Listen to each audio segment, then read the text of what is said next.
के साथ पुष्प वर्षा करके जनता जनार्दन स्वागत कर रही है अपने प्रिय नेता का। ज़बरदस्त लोगों का उत्साह होता है जब प्रधानमंत्री नरेंद्र मोदी का रोड शो होता है।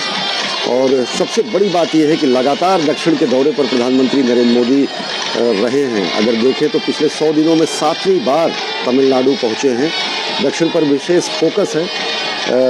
भाजपा का इस चुनावी संग्राम में। कर्नाटक को यूँ तो दक्षिण का द्वार माना जाता है, लेकिन इस सुदूर दक्षिणी राज्य तमिलनाडु में भाजपा का अपेक्षित प्रदर्शन नहीं रहा और भाजपा बेहतर प्रदर्शन करने के लिए हमेशा तत्पर रही है। इस राज्य में क्षेत्रीय दलों के साथ गठबंधन के साथ भाजपा चुनाव लड़ चुकी है, लेकिन इस बार भाजपा ने अपनी पूरी ताकत झोंक दी है तमिलनाडु की सियासी परिदृश्य को बदलने के लिए। सीधी तस्वीरें आप देख रहे हैं चेन्नई से, जहां पर बड़ी संख्या में प्रधानमंत्री नरेंद्र मोदी का अभिवादन करने के लिए लोगों का जनसैलाब उमड़ा है। सड़कों पर लोग दोनों तरफ कतारबद्ध होकर प्रधानमंत्री का अभिवादन कर रहे हैं, पुष्प वर्षा कर रहे हैं। और देखिए तो अलग अलग तरीके से, परंपरागत तरीके से प्रधानमंत्री नरेंद्र मोदी का स्वागत हो रहा है। कुछ लोग भारतीय जनता पार्टी के झंडे लेकर, तो कुछ लोग पौराणिक पात्रों के रूप में अपने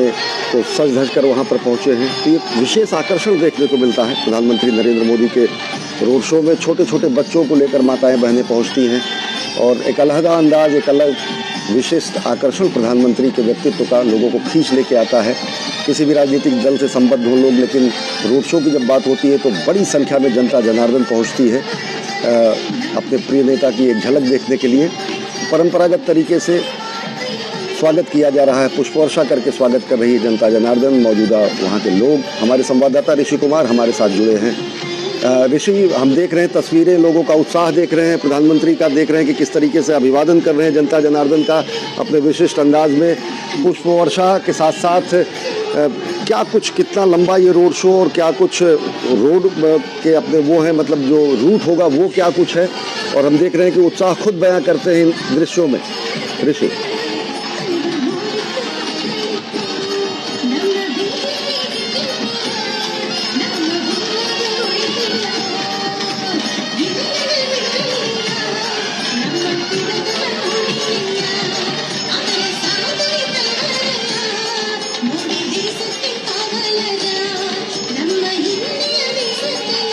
हम अपने संवाददाता ऋषि कुमार से जुड़ने की कोशिश करेंगे। ये सीधी तस्वीरें हमें मिल रही हैं चेन्नई से। प्रधानमंत्री नरेंद्र मोदी की एक झलक देखने के लिए लोगों का जनसैलाब उमड़ पड़ा है और लगातार प्रधानमंत्री नरेंद्र मोदी तमिलनाडु के दौरे पर रहे हैं। इससे पहले अगर चाहे राम मंदिर की प्राण प्रतिष्ठा से जुड़े हुए कार्यक्रमों को अगर देखें तो अनेक मंदिरों में जाकर, दक्षिण के अनेक जगहों पर जाकर प्रधानमंत्री नरेंद्र मोदी ने पूजा अर्चना की थी। और पिछले 100 दिनों में अगर देखें तो 7वीं बार प्रधानमंत्री नरेंद्र मोदी पहुंचे हैं। ज़बरदस्त उत्साह लोगों में, जनता पुष्प वर्षा करके अपने प्रिय नेता का स्वागत कर रही है और प्रधानमंत्री नरेंद्र मोदी अभिवादन स्वीकार कर रहे हैं और साथ ही साथ जनता अभिनंदन कर रही तो अभिवादन का जवाब दे रहे हैं प्रधानमंत्री नरेंद्र मोदी जनता जनार्दन के सामने सिर झुकाकर। हमारे संवाददाता ऋषि कुमार हमारे साथ जुड़े हुए हैं। ऋषि, आपसे जानना चाहेंगे, अगर देखें लगातार प्रधानमंत्री का ये दौरा दक्षिणी राज्य तमिलनाडु में, अगर देखें तो ये कहा जा रहा है कि पिछले 100 दिनों में 7वीं बार प्रधानमंत्री नरेंद्र मोदी पहुंचे हैं तमिलनाडु। दृश्य खुद बयां करते हैं लोगों का उत्साह, लोगों का जज्बा, लोगों का प्रधानमंत्री के प्रति आकर्षण कि किस तरीके से पुष्प वर्षा करके लोग अभिवादन कर रहे हैं, सेल्फी लेना चाह रहे हैं, इन दृश्यों को कैद करना चाह रहे हैं। क्या कुछ रूट है इस रोड शो का और साथ ही साथ किस तरीके का उत्साह दिखता है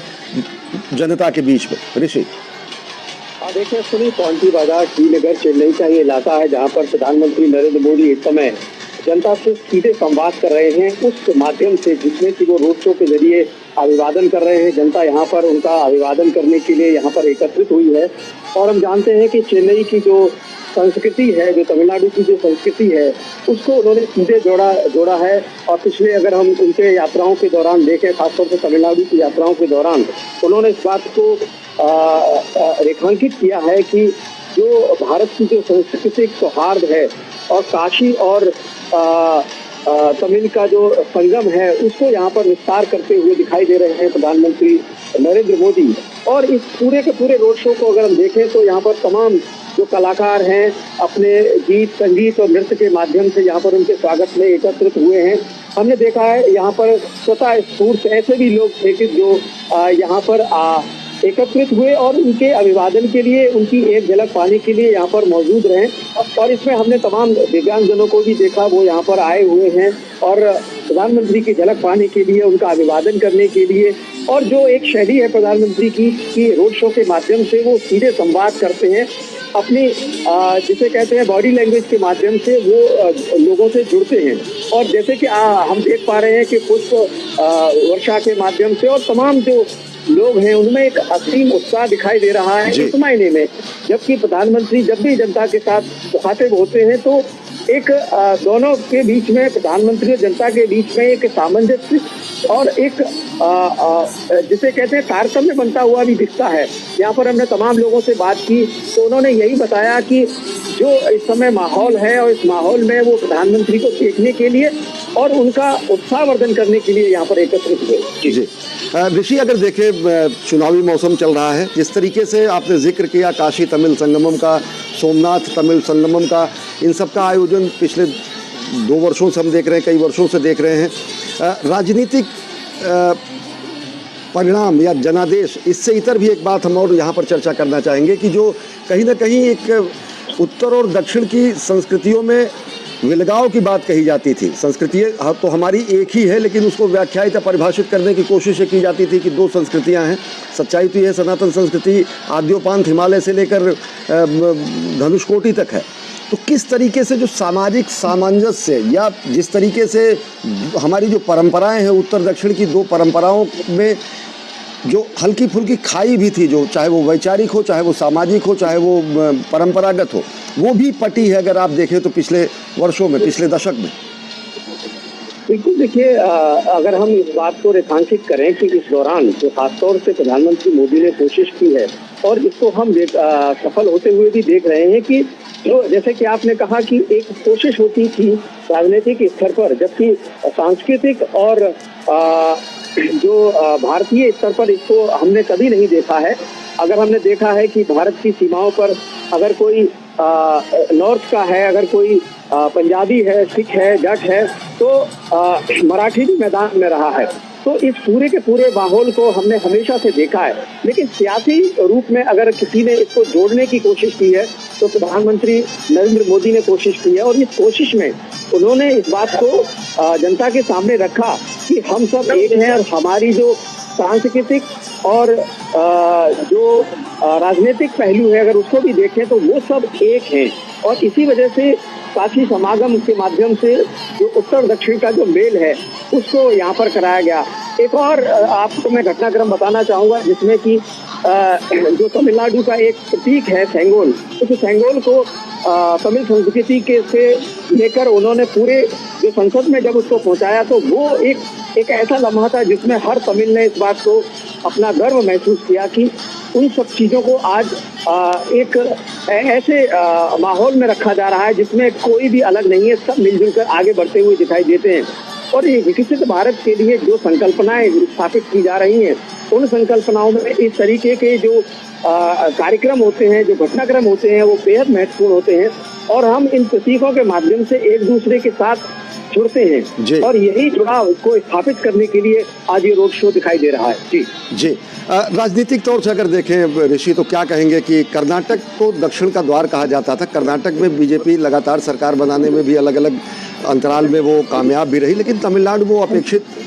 सफलता भारतीय जनता पार्टी को नहीं मिली। अब इस पूरे प्रयास को या फिर इस तरीके के रोड शो को या इस तरीके से लगातार चुनावी धारदार प्रहार को, चुनावी प्रचार को क्या आप मान के चलते ये भाजपा का दक्षिणा पथ अभियान है? देखिए सुनिए, जहाँ तक ये इस चुनाव को अगर हम देखें तो ये चुनाव इस मायने में भी जाना जाएगा कि किस तरीके से भारतीय जनता पार्टी ने एक ईमानदार प्रयास किया अपनी ताकत के दम पर चुनाव में उतरने का। अब तक हमने देखा है कि डीएमके और एआईडीएमके के साथ मिलकर ही जो राष्ट्रीय पार्टियां हैं वो यहाँ पर अपनी उपस्थिति को दर्ज कराने में जुटी रही हैं। पहले भी हमने देखा है कि भारतीय जनता पार्टी कभी डीएमके और कभी एआईडीएमके के साथ मिलकर उसने चुनाव लड़ाया, उनके चुनाव के बाद गठबंधन हुआ। लेकिन ये पहली बार है कि जब वो यहाँ की स्थानीय जो राजनीतिक दल हैं उनके साथ मिलकर उन्होंने एक मोर्चा बनाया है और इस मोर्चे में 9 दलों की मदद से बीजेपी राज्य के जो तमाम समीकरण हैं उनको साधने की कोशिश कर रही है। और इसमें हम कह सकते हैं कि जो पीएम के हैं पट्टाली मक्कल कांची सबसे मजबूत साथी के रूप में उनके साथ है। और ऐसे ही तमाम जो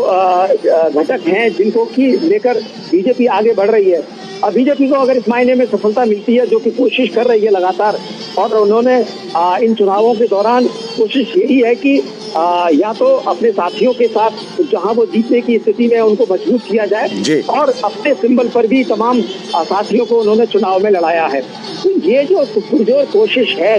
जो दक्षिण का रुख करके दक्षिण में अपनी फतह हासिल करने का, ये चुनाव इस मायने में जाना जाएगा कि किस हद तक प्रयास किए गए, और इन प्रयासों को रेखांकित करने के बाद जो सफलता मिलेगी उसके मायने में एक डाटा के रूप में भी ये रेखांकित हो सकता है कि जो चीजें पटक पर लाई गई थी उसमें कितनी सफलता हासिल हुई थी। जी ऋषि, आप हमारे साथ जुड़े रहे। हमारे सलाहकार संपादक विनोद मिश्र भी हमारे साथ जुड़ चुके हैं। विनोद जी, ये तस्वीरें हम देख रहे हैं, जबरदस्त उत्साह लोगों में, पुष्प वर्षा करके प्रधानमंत्री नरेंद्र मोदी का स्वागत। लोग एक सेल्फी लेने के लिए, इन क्षणों को कैद करने के लिए मोबाइल में अपने तत्पर दिख रहे हैं, उत्सुक दिख रहे हैं, आह्लादित दिख रहे हैं, और एक जबरदस्त उत्कंठा दिख रही है, चाहे वो वृद्ध हो, चाहे माताएं बहनें, बुजुर्ग, दिव्यांग। तस्वीरें बहुत कुछ कहती हैं। किन रूप में आप देखते हैं कि पिछले 100 दिनों में 7वीं बार प्रधानमंत्री की तमिलनाडु की यात्रा, कर्नाटक के बाद अब कहीं न कहीं एक दक्षिणा पथ अभियान की तरह तमिलनाडु को भी फतह करने की कोशिश, राजनीतिक रूप से इन दृश्यों को किस तरीके से परिभाषित करेंगे विनोद मिश्र? देखिए, मैं अभी सुन रहा था आपने रिपोर्टर ऋषि कुमार को, और ये मैं देख रहा हूँ जब ये दृश्य को, तो मैं कह सकता हूँ कि ये अद्भुत, अकल्पनीय,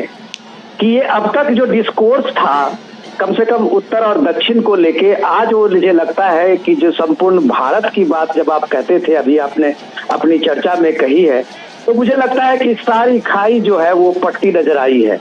कि ये जितने उत्साह आप लोगों में देख रहे हैं और जिस तरह की उमंग है और पीएम को के अभिवादन ले रहे हैं सबका, तो आपको ये बात मानना पड़ेगा कि जब पीएम मोदी कहते हैं अब की बार 400 पार, तो ये 400 पार का ये सबसे प्रतिध्वनि जो है वो इस लोगों के उत्साह से और इनके उमंगों से दिखाई देती है। सबसे इम्पोर्टेंट चीज ये है कि जो ऋषि कुमार अभी बता रहे थे कि इस दौर में जो नैरेटिव्स थे वो नैरेटिव्स कैसे ध्वस्त हुए हैं। नैरेटिव ध्वस्त हुए, ये एक दिन का नहीं है, ये एक दिन का सुनी एक दिन में पूरा नहीं होता है। इस रोड शो में जो आप नजारा देख रहे हैं और जो प्रफुल्लित जो समाज है, वो सारे जगह के लोग किस तरह से लाइन में खड़े हैं चन्ने जैसा, इतने व्यस्तम इलाके में आप कह सकते हैं कि इतने लोगों में इतनी फुर्सत नहीं है कि लोग एक प्राइम मिनिस्टर को देखने के लिए यहाँ पे लंबे इंतजार करते और अपनी बारी का इंतजार करते प्राइम मिनिस्टर को हाथ हिलाते हुए दिखे।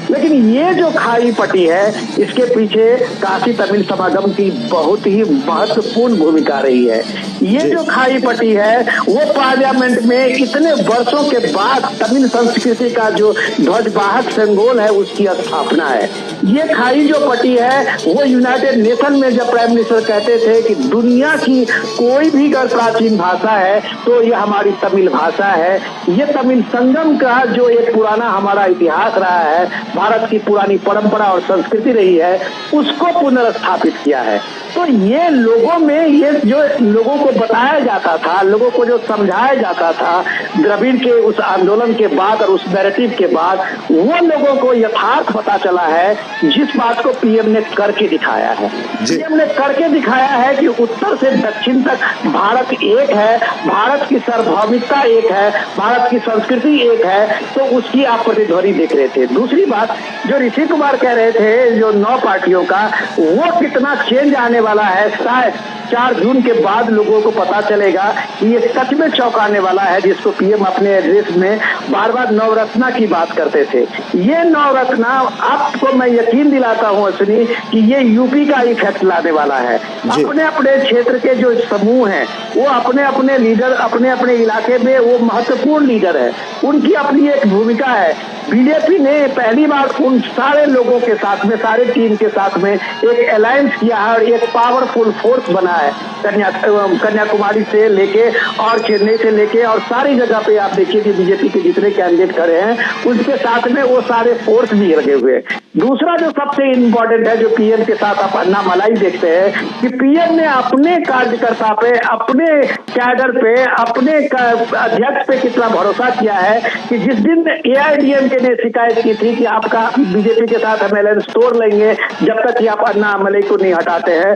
और प्राइम मिनिस्टर मोदी और बीजेपी ने उस दिन नहीं माना और अपने अन्ना मलाई को स्थापित किया। तो आज देखिए कि अन्ना मलाई इन सारे एआईडीएमके डीएमके के अगेंस्ट में एक ध्रुव बन गए हैं, एक सेंटर बन गए हैं। लोगों में एक यकीन दिलाया है जमीनी स्तर पे काम करके कि ईमानदारी से काम करके हम कर्नाटक में, हम तमिलनाडु में एक नई दिशा ले जा सकते हैं राजनीति में, और इसको ये साबित किया है। तो पीएम मोदी के साथ जो अन्ना मलाई साथ साथ खड़े हैं, तो ये उनकी भी भूमिका, आप कह सकते हैं कि एक नेतृत्व की भी भूमिका है, तो कार्यकर्ताओं की भी भूमिका है जो तमिलनाडु में इतने वर्षों से जघन, आप कह सकते हैं कि लगातार मेहनत करके पिछले 2 साल से वो डोर टू डोर पहुंच रहे हैं, और ये भीड़ आज उनके उस मेहनत का एक प्रतिफल दिखाई देता है। सुरेश, निश्चित तौर से हमारे साथ हमारे संवाददाता ऋषि कुमार भी जुड़े हुए हैं। ऋषि, आपसे जानना चाहेंगे, जिस तरीके से विनोद जी ने कहा कि एक लगातार सतत प्रयास पूरा का पूरा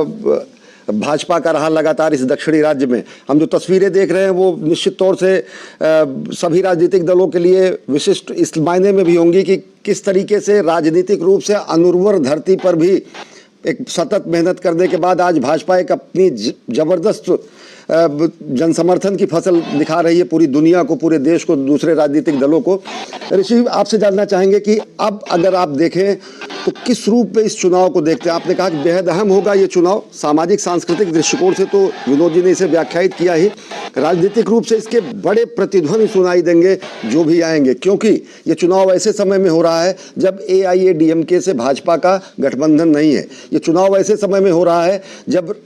राजनीतिक शून्य के रूप में एआईएडीएमके का करिश्माई व्यक्तित्व और नेतृत्व जयललिता का तमिलनाडु की राजनीति में नहीं है। ऐसे समय में हो रहा है जब दोनों राजनीतिक दलों का जो कि स्वाभाविक एलाई के रूप में माने जाते थे एआईएडीएमके और बीजेपी, वो साथ साथ नहीं है, लेकिन तमिल मानिला कांग्रेस और पीएमके जैसे राजनीतिक दल हैं। किस रूप में देखते हैं जो वैक्यूम या फिर जो राजनीतिक कमी या फिर राजनीतिक रिप्लेसमेंट की बात आती है, चाहे वो कांग्रेस विरोधी मतों का हो, चाहे वो एआईएडीएमके के राजनीतिक रस्साकशी से उपजे मतों का हो, या फिर डीएमके विरोधी मतों का हो, उस पर कहीं ना कहीं भाजपा की नजर है। ऋषि, देखिए सुनिए, अगर हम तमिलनाडु की सियासत को देखें तो तकरीबन 57 साल से हमने देखा है कि जो राष्ट्रीय पार्टियां हैं वो यहाँ की राजनीति में या तो एआईएडीएमके या डीएमके के साथ ही सफल आगे बढ़ पाई है। इसीलिए मैं कह रहा हूँ कि ये चुनाव इस मायने में बेहद महत्वपूर्ण है कि राष्ट्रीय पार्टी के तौर पर ही नहीं, भारतीय जनता पार्टी जब प्रधानमंत्री नरेंद्र मोदी के नेतृत्व में जब भी तीसरी बार चुनावी मैदान में उतर रही है तो उन्हें पूरा कॉन्फिडेंस है कि अब हम कर्नाटक से आगे बढ़ेंगे। और कर्नाटक में जब आगे बढ़ने का संकल्प लिया गया था तो उसके लिए पूरी रणनीति बनाई गई, और उस रणनीति में उन्होंने ये पाया कि जो एआईएडीएमके का इस समय जो स्थिति है, हमने देखा था कि अन्ना और अम्मा के आसपास पूरी राजनीति तमिलनाडु की रहती थी। आज एक तरफ से शून्यता दिखाई दे रही है, वहाँ बिखराव भी है, नेतृत्व की कमी है, एक बड़ा वोट बैंक है जो कि इस समय चाहता है कि उसकी बात सुनी जाए, क्योंकि यहाँ पर हमने देखा है कि डीएमके के विरोध में अब वो उस तरीके का तीखा विरोध कहीं नहीं दिखाई देता। अगर वो दिख रहा है तो भारतीय जनता पार्टी उसको सीधे काउंटर करना चाहती है और उन लोगों की आकांक्षाओं और अपेक्षाओं को समाहित करके एक नेतृत्व देना चाहती है। इसी तरीके से हमने देखा कि विनोद मिश्र जी कह रहे थे कि निश्चित तौर से भारतीय जनता पार्टी ने जो अपने कार्यकर्ता में भरोसा दिखाया और अपने पार्टी के प्रदेश अध्यक्ष के नेतृत्व में एक तरफा फैसला लेते हुए कहा कि हमें अब किसी की जरूरत नहीं है, बल्कि हम उन लोगों के साथ जाएंगे जो हमारे नेचुरल अलाइज हो सकते हैं और जिनको हमें जरूरत है और जिन्हें हमारी जरूरत है। और ये एक नेचुरल अलाइज के तौर पर जो नवरत्नों के माध्यम से भारतीय जनता पार्टी आगे बढ़ रही है। हम कह सकते हैं कि आज INDIA का जो अलायंस है कहीं पर बिखरा है, कहीं पर जुड़ा है, कहीं मिल रहे हैं, कहीं बिखर रहे हैं, कहीं पर साथ में है, कहीं पर विरोध में है, लेकिन भारतीय जनता पार्टी ने इतनी प्रचंड सफलता के बाद, चाहे वो उत्तर प्रदेश हो या फिर तमिलनाडु हो, कहीं पर भी इस बात की कोई गुंजाइश नहीं छोड़ी है कि जो उनके नेचुरल अलाइज हो सकते हैं, जो उनके साथी हो सकते हैं, जो उनकी विचारधारा से जुड़ सकते हैं उनको कहीं भी जोड़ने में कोई कसर छोड़ी गई हो। हम उत्तर प्रदेश का जिक्र कर सकते हैं कि वहां पर उन्होंने छोटे छोटे एलाइज को तमाम सम्मान दिया और ऐसे ऐसे लोगों को तमाम जो भागीदारी दी है। सत्ता में भागीदारी का सबसे बड़ी जो संकल्पना है भारतीय जनता पार्टी ने स्थापित की है, आज उसकी सफलता का ही ये कारण ही बन रहा है। चाहे वो सामाजिक रूप से सत्ता की भागीदारी प्रदान की गई हो, राजनीतिक रूप से सत्ता की भागीदारी प्रदान की गई हो, भारतीय जनता पार्टी ने अपने सामंजस्य में उन लोगों को समाहित किया है जो उनकी विचारधारा, उनके नेतृत्व और देश के विकास और विकसित भारत की संकल्पना को आगे बढ़ाने में कारगर साबित हो सकते हैं। इसी वजह से ये मैं कह रहा हूँ कि चुनाव बेहद महत्वपूर्ण होगा और डिसाइडिंग फैक्टर बन सकता है आने वाले समय में, जिसको कि इन प्रयासों के तौर पर, प्रधानमंत्री के प्रयासों के तौर पर हम देख सकते हैं 100 दिनों के अंदर तीसरी 7वीं बार वो उनका जो यात्राएं हो रही हैं। कल भी हम देख रहे हैं कि उनका एक बड़ी जनसभा को संबोधित करेंगे। लगातार जिस तरीके से कल उनकी 2 जनसभाएं हैं तमिलनाडु में, तो लगातार वो जब जनता के साथ जुड़ रहे हैं तो इसका कहीं ना कहीं परिणाम जरूर आएगा। और इन परिणामों को जब हम कहते हैं कि हर एक इनपुट का आउटपुट होता है, प्रधानमंत्री नरेंद्र मोदी की यही खासियत है कि वो अपनी कहते हैं ना मेहनत की पराकाष्ठाओं को आगे बढ़ा देते हैं। कई बार हमें देखना पड़ता है कि भारतीय राजनीति में जो नेता हैं मेहनत करते हुए दिखाई नहीं देते हैं। अगर उन्हें किसी से सीखना है तो प्रधानमंत्री नरेंद्र मोदी से सीखें कि किस तरीके से जहाँ पर शून्यता है वहाँ पर वो शिखर में उसको कन्वर्ट करते हैं। ये तमाम चीजें हैं जो सियासी तौर पर प्रधानमंत्री नरेंद्र मोदी को एक ऐसे नेता के रूप में स्थापित करती है आजादी के बाद, जो हर चीज को जिम्मेदारी से लेता है और हर चीज की जिम्मेदारी को आगे बढ़ाते हुए जनता के साथ संवाद करता है। तो ऐसे नेतृत्व में जब जनता का भरोसा बढ़ता है तो उसके परिणाम बहुत सकारात्मक होते हैं। और ये परिणाम हमने त्रिपुरा में देखे हैं। सुनिए, अगर कोई भरोसा नहीं कर सकता था कि वहाँ पर त्रिपुरा में भारतीय जनता पार्टी इतने प्रचंड बहुमत से वहाँ पर सरकार बनाएगी, तो ये जो तमाम कायाकल्प हुआ है, इसमें जो रणनीति है, जो सामंजस्य है, सहभागिता है, साझेदारी है, ये बेहद महत्वपूर्ण है। क्योंकि जब तक हम सहभागिता और साझेदारी को विस्तार नहीं देते हैं, राजनीतिक विस्तार देना बड़ा मुश्किल होता है। सुनिए, इस तरह हम तमाम दृश्यों को देख रहे हैं जिसमें जनता में तमाम उत्साह है और लोग नारे लगा रहे हैं, पुष्प वर्षा कर रहे हैं और प्रधानमंत्री जिस तरीके से उनका अभिवादन ले रहे हैं, निश्चित तौर से आज वो एक विशेष तरीके की ऊर्जा लेकर यहाँ से जाएंगे। शायद भारतीय जनता पार्टी की भी वो चुनावों में काफी कारगर साबित। ऋषि, इसी में एक चीज और जोड़ना चाहेंगे, इस तरीके की जो दृश्य हम देख रहे हैं, इस तरीके की दीवानगी हमने नेताओं के प्रति दक्षिण में देखी है, वह माफ करिएगा अभिनेताओं के प्रति दक्षिण में देखी है। पूरी की पूरी दक्षिण की राजनीति अभिनेताओं से भरी पड़ी रही है। किसी नेता को इस तरीके का विरला दृश्य है कि इस तरीके से जनता जनार्दन का जबरदस्त उत्साह मिलता दिखाओ। बिल्कुल, देखिए असीम, हम कहते थे ना पहले क्राउड पुलर हमें चाहिए होते थे सियासत में। तमाम राजनीतिक दल इस बात की कोशिश करते थे कि कुछ ऐसे लोगों को पार्टी में शामिल किया जाए जिससे कि लोग उन्हें देखने के लिए आए। आज भारतीय राजनीति में प्रधानमंत्री नरेंद्र मोदी ने अपने आप को स्थापित किया है और वे क्राउड पुलर बन गए हैं। लोग आज उनको देखने आ रहे हैं। आज भारतीय जनता पार्टी को किसी अभिनेता की जरूरत नहीं है। आज प्रधानमंत्री नरेंद्र मोदी का जो कार्य है, जो कामकाज है और जो शैली है, उसको यहाँ पर हम रेखांकित होते हुए देख रहे हैं। जबकि प्रधानमंत्री नरेंद्र मोदी के अभिवादन में हम देख रहे हैं कि दोनों तरफ यहाँ पर हम जो अभिवादन करते हुए जो लोग हैं, ये उस समय जो नारे हैं मोदी के नारे वो लगाते हुए लोग यहाँ पर दिख रहे हैं। और अभिवादन के साथ साथ जो एक सामंजस्य दिख रहा है, जो नेता और जनता के बीच में जो कनेक्ट है, वो यहाँ पर दिख रहा है। और राजनीतिक रूप से हम देखें तो प्रधानमंत्री मोदी इस बात को कभी नहीं भूलते हैं तो अपना जो चुनाव का जो सिंबल है वो दिखाया जाए। उनके हाथ में सिंबल है और इस सिंबल को जनता भी लिए हुए है और नेता भी लिए हुए हैं। यही ताकत है प्रधानमंत्री मोदी के रोड से। जी ऋषि, आप हमारे साथ बने रहे। हमारे साथ विनोद मिश्र भी जुड़े हुए हैं।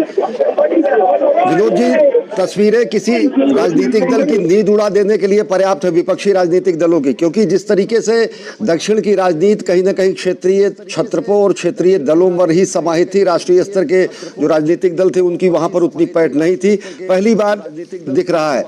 हल्का सा हम जिक्र ये करेंगे कि केवल ये राजनीतिक यात्रा के ही रूप में न देखा जाए। प्रधानमंत्री नरेंद्र मोदी का जो, चाहे वो साउथ का कनेक्ट हो, चाहे वो श्रीनगर के जम्मू कश्मीर का कनेक्ट हो, याद दिलाना चाहेंगे 1991-92 में जब एकता यात्रा हुई थी, डॉक्टर मुरली मनोहर जोशी की उस यात्रा के संयोजक के रूप में प्रधानमंत्री नरेंद्र मोदी ने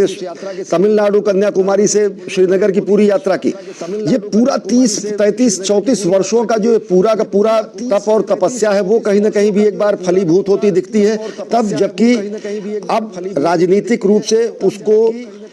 उसके लाभ भी लिए जाने की स्थितियां बन रही हैं। विनोद जी, नहीं, मैं सुन रहा था, आप अभी ऋषि जी से पूछ रहे थे, मुझे बहुत शानदार ये सवाल लगा था कि तमिलनाडु में जो लोगों की ये ललक है और जो लोगों में जो उत्साह है, उमंग है सड़क पे चलते हुए, अभी प्राइम मिनिस्टर का लगभग ये काफिला कम से कम मुझे लगता है 3 से 4 किलोमीटर का ये चल चुका होगा काफिला, लेकिन आज तक तमिलनाडु में ये भीड़ जो है, जो चीयर्स है, वो अभी तक फिल्मी सितारों को और फिल्म से जुड़े हुए लोगों को ही मिलता था। ये बात हमने देखी है राजनीति में, आपने भी देखी होगी, चाहे वो AIADMK का जयललिता हो या अन्ना दुबे का आप देख लीजिए, करुणानिधि का देख लीजिए, सारे लोग फिल्म के बैकग्राउंड से आते थे और सब लोग उनको जानते थे। जब ये स्क्रीन पे पॉपुलर हुए हैं, अपने अपने किरदार में पॉपुलर हुए हैं, तो जनता ने उनको सर आंखों पे बिठाया और उनको एक मान लिया कि ये हमारे हीरो हैं।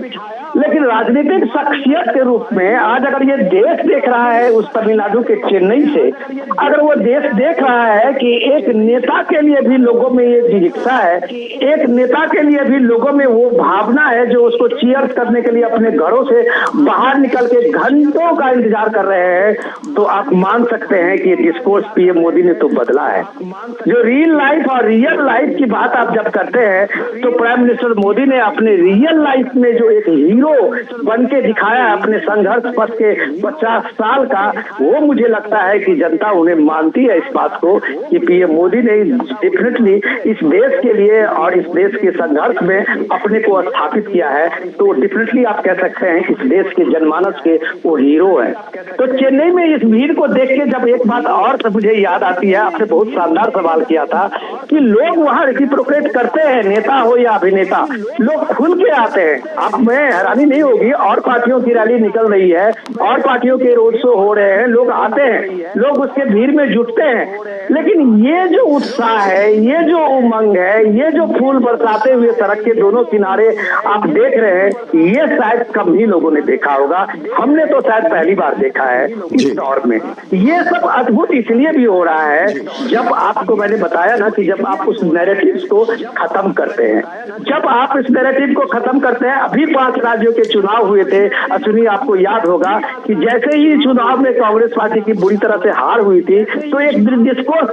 तमिलनाडु से शुरू हुआ कि मोदी सिर्फ उत्तर भारत की पार्टी, ये बीजेपी रह गई है, दक्षिण में इनका कोई सरोकार नहीं है। लेकिन पीएम मोदी ने इस रोड शो में उन सारी चीजों को झूठ का करार दिया है, और ये झूठा करार देने से वो कनेक्शन कैसे जोड़ा है आपको बेहतर याद होगा कि रामलला प्राण प्रतिष्ठा का जो समारोह था और पीएम ने जिस समय में 11 दिनों का वो संकल्प लिया था, तो उसकी शुरुआत उन्होंने कन्याकुमारी से की थी। तो रामलला विराजमान अयोध्या में आ रहे थे, मंदिर उनकी प्राण प्रतिष्ठा की अयोध्या में हो रही थी, लेकिन संकल्प की शुरुआत तो कन्याकुमारी से हो रही थी। ये कनेक्शन जो भारत का है उस समय में लोग नहीं समझे थे, लेकिन आज ये देश देख रहा है कि वो कनेक्शन क्या होता है। तो इस तरह की चीजें जब हम लोग इस बात की चर्चा कर रहे थे, ऋषि ने बहुत शानदार तरीके से उसको रखा पॉलिटिकल डेवलपमेंट को, तो ये बात माननी पड़ेगी कि ये एक दिन में नहीं होता है, ये एक दिन की कुछ यात्रा से नहीं बात बनती है, ये सतत प्रयास होता है लोगों के बीच जाने का। और विनोद जी, मैंने जिक्र किया कि 1991-92 की एकता यात्रा की भी, जिसकी शुरुआत डॉक्टर मुरली मनोहर जोशी के साथ हुई और समापन श्रीनगर हुआ। डॉक्टर मुरली मनोहर जोशी और मैं कह रहा हूँ कि इस बार पीएम ने कन्याकुमारी से शुरू की थी, तो आप हमें इस बात को यकीन मानना पड़ेगा कि पीएम का जो प्लान है और पीएम जिस प्लान को लेके आगे बढ़ते हैं, ये बाद में लोगों को पता चलता है और लोग बताते हैं, चौंकते हैं कि ऐसा कैसे हो गया। लेकिन इसकी पृष्ठभूमि बहुत लंबे गहन चिंतन और उसकी प्रक्रिया से गुजरती है। और उसके बाद जब पीएम एक रोड शो लेके आते हैं और जब ये नजारा हम देखते हैं तो लोग सच में चौंक जाते हैं। ये क्या तमिलनाडु में, क्या चेन्नई में इस तरह के रोड प्रदर्शन और इस तरह के लोगों की स्वीकृति, ये शायद हम कह सकते हैं कि ये आप इससे पहले कभी हुआ और शायद होगा कि होगा नहीं होगा ये बता तो नहीं, लेकिन लोगों ने ये बात बता दिया कि मोदी है तो मुमकिन है। जी विनोद जी, आप हमारे साथ जुड़े रहे। ऋषि कुमार जी हमारे साथ हैं। विनोद जी, ऋषि आप लंबे समय से तमिलनाडु में हैं, बहुत करीबी आप राजनीतिक विश्लेषण सभी राज्यों के अंदर, इससे पहले के कई चुनावों को भी आप दक्षिणी राज्यों में आपने कवर किया है। इससे पहले के कई चुनावों को भी आप राजनीतिक पंडित या फिर भाजपा की अपनी उम्मीद वो ये कह रही है कि कर्नाटक जैसा ही नया इतिहास, कर्नाटक जैसा ही एक गढ़ कहीं तब्दील हो सकता है तमिलनाडु भाजपा के लिए। किस रूप में जमीनी हकीकत वहां पर दिखती है ये माना जा रहा है कि जिस तरीके से आक्रामक प्रचार शैली हो, चाहे उनके आक्रामक प्रदेश अध्यक्ष हो, एक नया आकर्षण कहीं न कहीं और साथ ही साथ नया जो राजनीतिक वैक्यूम में निर्वात है उसका भी स्थान ग्रहण करने की कोशिश में है, उसका भी स्थान ग्रहण करने की कोशिश में है। बिल्कुल देखिए, असली ये बेहद महत्वपूर्ण है क्योंकि जब राजनीतिक फलक पर जब सियासत को आगे बढ़ते हुए हम देखते हैं तो उसमें सबसे महत्वपूर्ण बात ये होती है कि किन मुद्दों के साथ आप आगे बढ़ रहे हैं, किस रणनीति के साथ आगे बढ़ रहे हैं और उन मुद्दों और रणनीति में जो संभावनाएं हैं क्या वो वास्तव में है। तो ये जो चीजें हैं इन सबको बीजेपी ने भांपा है और उस तरीके से इस पूरी की पूरी कहानी में वो इस बात को रेखांकित कर सकते हैं कि आज तमिलनाडु की राजनीति में उन्हें इस बात का अवसर मिला है कि एक ईमानदार प्रयास किया जाए तो उसको सफलता में बदला जा सकता है। और इसी प्रयास के रूप में उन्होंने अपने स्थानीय नेता को फलक पर शीर्ष पर लाए और उनके जो प्रयास रहे हैं उसमें असली मैंने देखा है कि जो युवा हैं उनके बीच में वो काफी लोकप्रिय हो रहे हैं और हुए हैं क्योंकि जो युवा हैं वो मुझे लगता है कि इस राजनीति में खासतौर से तमिलनाडु की राजनीति में एक नया पैराडाइम शिफ्ट कर सकते हैं। क्योंकि अभी तक जो युवा हैं उन्होंने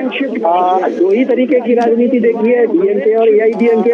हालांकि जो द्रविड़ आंदोलन है उसने तमिलनाडु की राजनीति को बहुत ज्यादा गहरा किया था, लेकिन उसी आंदोलन से आगे बढ़कर आज तमिल और काशी संगम को एक सांस्कृतिक पहचान के रूप में आगे बढ़ाते हुए बीजेपी दिख रही है। ये एक सियासी मायनों में ही नहीं बल्कि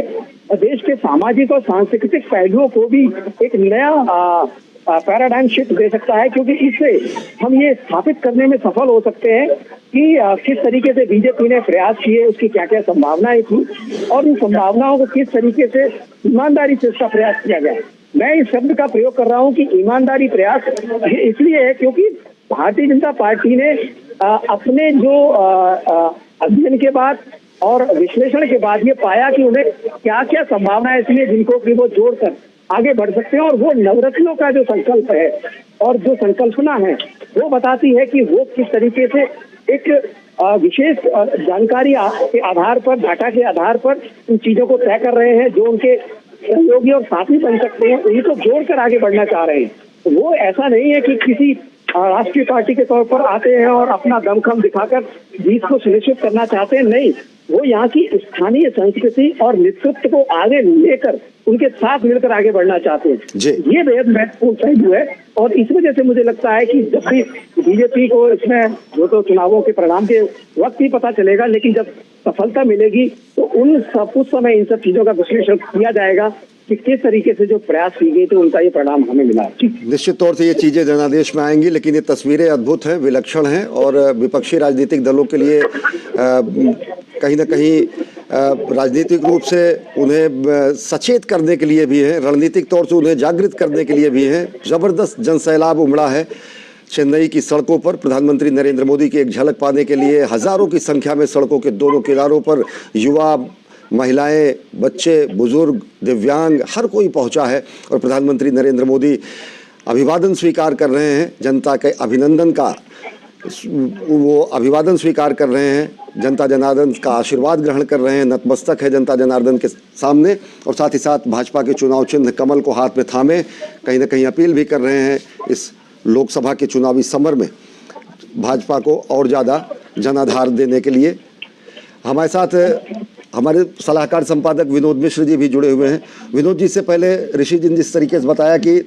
ये बहुत ईमानदारी भरा प्रयास किया गया, इससे पहले मैं कह रहा था कि ये आज की स्थिति नहीं है। इससे पहले चर्चा की गई काशी तमिल संगमम, सोमनाथ तमिल संगमम, ये सब क्या विपक्षी दल ये कह सकते हैं कि केवल संयोग नहीं है, चुनावी प्रयोग है। लेकिन विनोद जी, एक चीज़ मैं जानना चाहूँगा कि जब प्रधानमंत्री जी को धनुष कोटि में लोग ध्यान लगाते देखते हैं, जब सागर में अवगाहन और स्नान करते हुए देखते हैं, अग्नि तीर्थम में जब स्नान करते हुए देखते हैं, तो एक जो सांस्कृतिक विभ्रम की स्थिति थी, चाहे वो उत्तर की हो, दक्षिण की हो, या फिर क्षुद्र राजनीतिक हितों में एक दूसरे को बांटने की थी, राजनीति से भी इतर कहीं ना कहीं उन खाइयों को भी पाटने का काम होता है जब ये दृश्य लोग देखते हैं। और वो खाई पटती हुई भी दिखती है इन दृश्यों में, मौजूदा दृश्यों में। असली अभी ऋषि जी बात कर रहे थे, आप लोगों ने बहुत बढ़िया इसको संवाद में लाया था, और इस चर्चा में जो ईमानदार कोशिश वो कह रहे थे, तो मैं डेफिनेटली इस पे मैं थोड़ा सा, मुझे आप दीजिएगा 2 मिनट टाइम, कि ये इम्पोर्टेंट ये चीज है कि ईमानदार कोशिश। और ईमानदार कोशिश की बात आप जब करते हैं तो हमें कम से कम इस बात का सवाल आज हम पूछ सकते हैं अपने कांग्रेस पार्टी के लोगों से कि 50 साल हो गए कांग्रेस को दक्षिण से विदा हुए, खास करके तमिलनाडु से विदा हुए, और 50 साल से कांग्रेस अपनी उस पार्टी को अपनी वहां पे एक बेस नहीं बना पाई, वहां एक आधार मजबूत नहीं कर पाई। कांग्रेस उस द्रविड़ आंदोलन के साथ में कभी एआईडीएमके और कभी डीएमके के साथ में किसी तरह से अपना वो खाना पूरा करते रहे, लेकिन कांग्रेस नेतृत्व कभी ये नहीं सोचा कि एक राष्ट्रीय पार्टी के रूप में उनकी एक जिम्मेदारी है कि कर्नाटक की तरह तमिलनाडु में भी जाएं और लोगों के बीच में काम करें, लोगों के बीच में संवाद करें। इसलिए वो पार्टी सिर्फ अगर राहुल गांधी भारत जोड़ो न्याय यात्रा करके या भारत जोड़ो यात्रा करके तमिलनाडु पहुंचते हैं तो इसको टोकेनिज्म कहा जाता है। लेकिन जब यही भारतीय जनता पार्टी ने ये ठान लिया कि एक राष्ट्रीय पार्टी के रूप में तमिलनाडु में भारत के एक अभिन्न जो वो हिस्सा है, भारत के एक सांस्कृतिक गौरव का जो शीर्ष रहा है तमिल समागम और तमिल के लिटरेचर, उसके बीच में पहुंचे, तो आज ये कामयाबी के रूप में आप देखते हैं। ये एक दिन का प्रयास नहीं है, इसके पीछे हजारों कार्यकर्ता, अन्नामलई जैसा निष्ठावान कार्यकर्ता, पार्टी नेतृत्व और पीएम मोदी जैसा साथ निभाने वाला वो नेतृत्व, और उस बात को करके दिखाया है कि आप जब लोगों के बीच में जाएंगे, लोगों की बात सुनेंगे, तो ये सारे नैरेटिव जो उत्तर दक्षिण की थी वो चीजें खत्म होती है, एक राष्ट्रीय पार्टी की भी भूमिका बनती है। आज तमिलनाडु में बीजेपी ने 19 कैंडिडेट दिया है। ये समझने की चीज है कि 19 कैंडिडेट देके अपने नवरत्ना के साथ में वो पार्टी मजबूती के साथ डीएमके को चैलेंज करने के लिए खड़ी है। जो डीएमके आप सोच लीजिए जिनका राजनीतिक पूरा अस्तित्व सनातन विरोध का रहा है। अभी आपने जैसे देखा कि अन्नामलई और बीजेपी का वहां कद बढ़ा, लोगों के बीच संपर्क बढ़ा, तो आपने देखा कि उदयनिधि स्टालिन ने लगातार कैंपेन चलाया सनातन के अगेंस्ट में, कॉलेजों में, स्कूलों में एक तरह से सेमिनार कराना शुरू किया कि सनातन का खात्मा, और वो एक तरह से उस चीज को पिछले 50 साल पुरानी उस परंपरा को लाना चाह रहे थे, एक विद्वेष समाज में लाना चाह रहे थे। उस सारे नैरेटिव को कहीं जगह नहीं मिली ये तमिलनाडु बदला है। ये तमिलनाडु बदला है कि तमिल समागम के में जब आप काशी की बात करते थे, जब ट्रेनों में लोगों की वो भीड़ देखते थे तमिलनाडु से आते हुए और उनका जो गान देखते थे, आपने भी कई बार दिखाया है, तो सचमुच में भारत के लिए गौरव का वो क्षण था। तो ये गौरव का क्षण जुटाने में, ये बनाने में, ये जो एक भाव है उसको वहां के लोगों में पैदा करने के लिए समय जरूर इसका लगा है, लेकिन इसका जो रिजल्ट है वो आज हम लोग देख रहे हैं, स्क्रीन पे देख रहे हैं, जो पीएम मोदी के साथ उस काफिले में चलते हुए हजार लोगों की वो भीड़ को जब हम देखते हैं तो आप सच में यकीन मानते हैं इस चीज को कि आप लोगों में जाएंगे और सच्चे मन और निष्ठा से मेहनत करेंगे तो चीजें बदलती है, और इसको आज बीजेपी ने बदल कर दिखाया है। ये कामयाबी तो आपको देनी होगी। जी, हमारे साथ हमारे संवाददाता ऋषि कुमार भी जुड़े हुए हैं। ऋषि, ये दृश्य जो हैं, ये जनसमर्थन, ये जनसैलाब किस रूप में आप देखते हैं? ये शहरी क्षेत्र है, ग्रामीण क्षेत्र और शहरी क्षेत्र के अलग अलग राजनीतिक समीकरण होते हैं, लेकिन ये दृश्य जरूर कहीं ना कहीं ये बताते हैं कि तमिलनाडु जो कि दक्षिण का प्रमुख राज्य है, वहाँ पर भाजपा ने एक सतत प्रयास के बाद अपनी राजनीतिक ज़मीन में एक अच्छा जनार्दन, अच्छा जनता जनार्दन से समर्थन उन्हें हासिल है, क्योंकि बड़ी संख्या में लोग सड़कों के किनारे पहुंचे हैं प्रधानमंत्री नरेंद्र मोदी का अभिवादन करने के लिए। हमारे दो संवाददाता ऋषि कुमार और विनोद मिश्रा हमारे साथ जुड़े हुए थे, हम उनको शुक्रिया कहेंगे और निश्चित तौर से हम ये कहेंगे कि ये तस्वीरें कहीं ना कहीं भाजपा को आह्लादित करने के लिए पर्याप्त हैं, क्योंकि बड़ी संख्या में, हजारों की संख्या में जनता जनार्दन पहुंची है प्रधानमंत्री नरेंद्र मोदी का अभिवादन करने के लिए। और उसी तरीके से प्रधानमंत्री नरेंद्र मोदी